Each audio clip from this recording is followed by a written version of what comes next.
Standard du Nouveau Monde, bonjour. Oui, c'est pour un colibri? D'accord, très bien. Oui, bien sûr, il a été préparé depuis quelque temps. Il doute encore, il a peur? D'accord, passez-le-moi alors, je vais le prendre en direct. Bonjour mon joli colibri. Je suis vraiment ravie de te retrouver aujourd'hui pendant ce grand changement planétaire. Depuis quelque temps, tu as été préparé depuis des jours, des mois, des années pour certains, à cet événement qui arrive, qui va vraiment permettre de créer ensemble un nouveau monde. Et c'est normal si aujourd'hui encore tu as des doutes, des craintes, des peurs, puisqu'on va vers l'inconnu. Personne ne sait exactement ce qui va se passer, même si pour la plupart des colibris et des êtres éveillés, on sait que c'est un changement qui est extraordinaire qui va arriver, et qu'en attendant, on a comme une espèce de pause dans notre vie. Et c'est ce que nous demande aujourd'hui cette quarantaine, cet isolement, c'est vraiment de se recentrer sur nous, sur ce qui est très important pour nous, sur nos priorités, sur notre famille, sur tout ce qu'on a eu envie de faire depuis quelques temps et qu'on n'a pas fait, sur tout ce qui nous saoule à l'intérieur de nos maisons. Et ce qui est très drôle, c'est que la symbolique de la maison, c'est qu'elle te représente toi, ton chez-toi, toi. Donc il suffit qu'il y ait un petit peu de bazar, il suffit qu'il y ait des papiers à ranger, il suffit qu'il y ait des choses à réparer. Ça explique énormément de symbolique en toi, et là tu vas pouvoir prendre le temps de faire tout ça, tout ce que tu n'as pas le temps de faire, ce temps qui est tellement précieux, ce temps qui nous manque à tous, ça y est, il nous est offert. Et tu vas pouvoir le faire avec auprès de toi tes enfants, ça peut être ta famille, ça peut être tes parents, ça peut être ton mari ou ta femme, pour vous permettre aussi de ressouder ce lien familial et de couple. Je vais te raconter aujourd'hui une histoire que tu connais certainement déjà, et je te propose en fait d'en voir une autre perspective.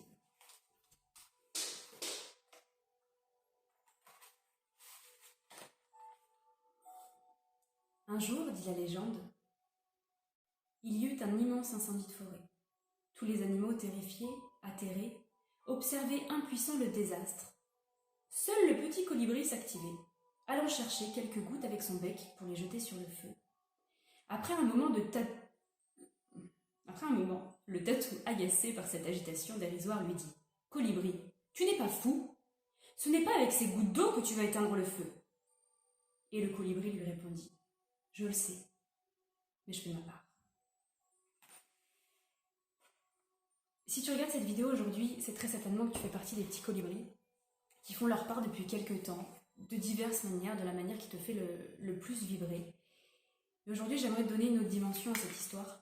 C'est qu'en fait, l'incendie, il est là. Il est déjà en train de faire des ravages. Mais l'incendie, s'il existe, c'est pour une bonne raison. Un incendie dans une forêt, ça sert à permettre à tous les petits arbres qui sont sous les grands, qui n'arrivent pas à atteindre la lumière, qui n'arrivent pas à émerger, qui n'arrivent pas à apporter leur puissance. Ça leur permet, une fois que les grands sont brûlés, de pouvoir renaître, de rejaillir et de refaire vraiment une nouvelle forêt qui soit totalement différente de la première et qui change totalement l'énergie. C'est ça la légende du colibri. C'est qu'en fait le colibri, il a beau faire sa part,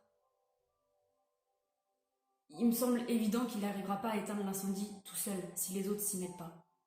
Mais c'est pas grave. C'est pas grave si les autres ils ont pas envie de l'aider. Parce qu'au bout du compte, la forêt elle aura changé, elle aura été modifiée. Parce que c'est la terre qui choisit, c'est la Pachamama, c'est la nature. Et aujourd'hui, c'est vraiment ce qu'on voit avec ce virus et avec tout ce qui est en train de se passer dans le monde. C'est que c'est pas déjà confiné à un seul pays. On n'est pas en guerre avec un ou deux pays. Aujourd'hui, tout le monde vit ce changement. Tout le monde peut accéder à la solidarité. Donc c'est vraiment la terre qui en a marre, qui aujourd'hui ne respire plus, qui a été tellement polluée, tellement surchargée. En fait, la terre, elle a besoin de respirer. Et elle fait comme elle peut en nous criant de l'aider. Et c'est ça qui se passe aujourd'hui. Et pourquoi la terre, elle ne peut pas respirer? Parce qu'en fait, bien sûr, elle est pleine de pollution. Mais la terre, elle nous représente aussi nous-mêmes. C'est que le reflet de nous-mêmes. Tout ce qui se passe à l'extérieur, tu le sais, mon petit colibri. C'est vraiment le reflet de ce qu'il y a à l'intérieur de toi. Et aujourd'hui, est-ce que toi, tu respires vraiment? Est-ce que tu sais respirer? Est-ce que tu sais insuffler la vie? Est-ce que tu sais faire vraiment entrer cette énergie de vie à l'intérieur de toi dans chacune de tes journées? Moi, je ressens que c'est vraiment pour ça aujourd'hui qu'on a un grand changement. C'est qu'il y a énormément de personnes qui aujourd'hui survivent, ne vivent plus. Il y a beaucoup de personnes qui se réveillent petit à petit, de plus en plus avec l'énergie en ce moment, elle vibre tellement fort. Mais il y a plein de gens qui sont encore à milieu de tout ça. Il y a encore des gens qui en ce moment se ruent dans les supermarchés et se plaignent qu'il n'y ait plus de pâtes. Mais oh, il n'y a pas que les pâtes et le riz dans la vie. Il y a les fruits. Rien ne nous empêche aujourd'hui de nous rapprocher de nos producteurs locaux. C'est exactement ce que cette crise, j'ai envie de dire, ce que cette pause nous demande de faire. De changer véritablement tout ce qu'on avait déjà envie de faire depuis quelque temps. Aujourd'hui, tu as du temps, tu as envie de faire un potager depuis quelque temps, depuis même des années. Si tu as un jardin, eh ben profites-en, c'est le moment. Et en plus, si tu es confiné chez toi, c'est juste parfait. Tu vas pouvoir travailler la terre, t'ancrer, en profiter, et en même temps pouvoir apporter des bons aliments à ta famille. Tu as envie de cuisiner depuis quelque temps, tu n'avais pas le temps, tu rachetais de plus en plus de choses préparées, sous vide, et ben profites-en.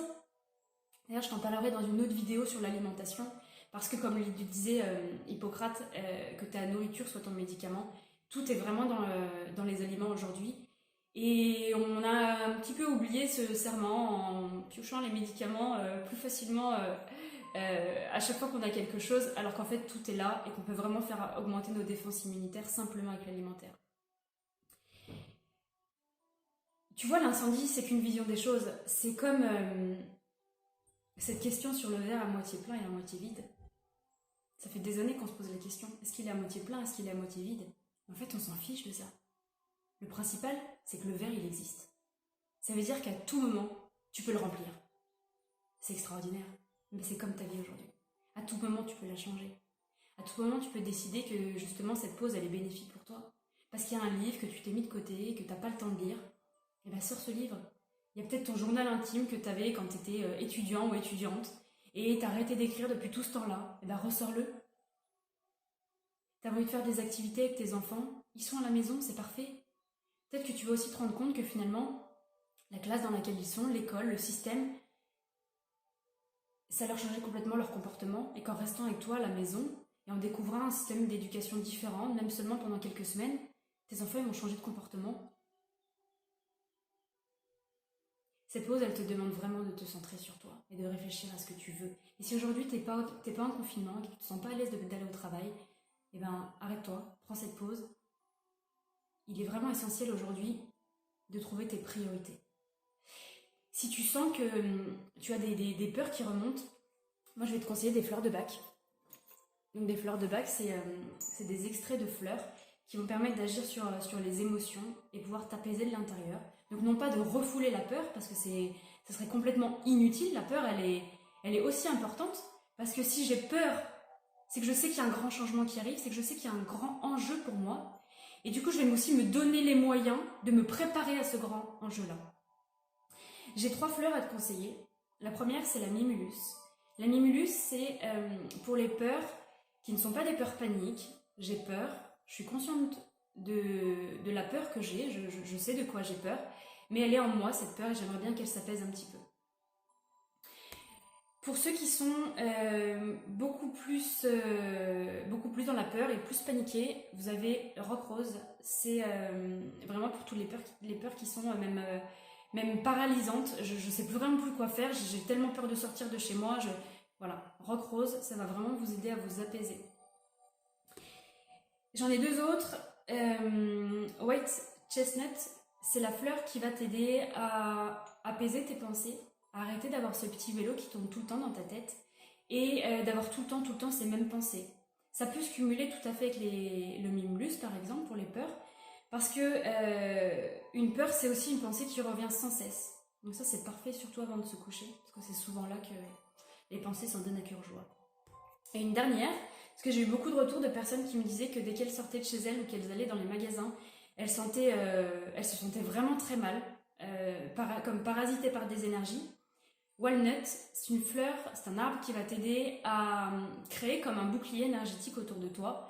Donc ça peut même agir par rapport à la peur de ton conjoint, de ta conjointe ou de ta famille. Ça va vraiment te permettre de te protéger de ça, de l'énergie des autres, de toute cette énergie d'angoisse. Et elle est vraiment extraordinaire cette plante, parce qu'elle te permet aussi de t'apaiser dans les périodes de changement.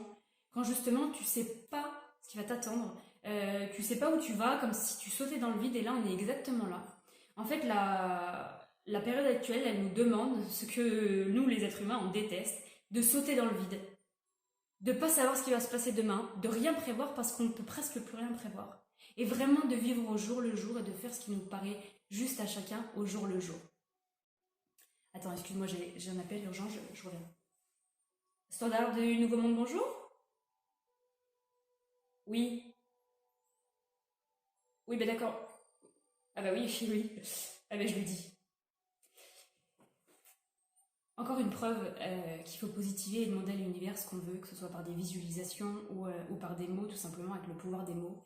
Parce que, apparemment, depuis quelques temps, tu as demandé beaucoup de places de parking et aujourd'hui, les parkings sont vides.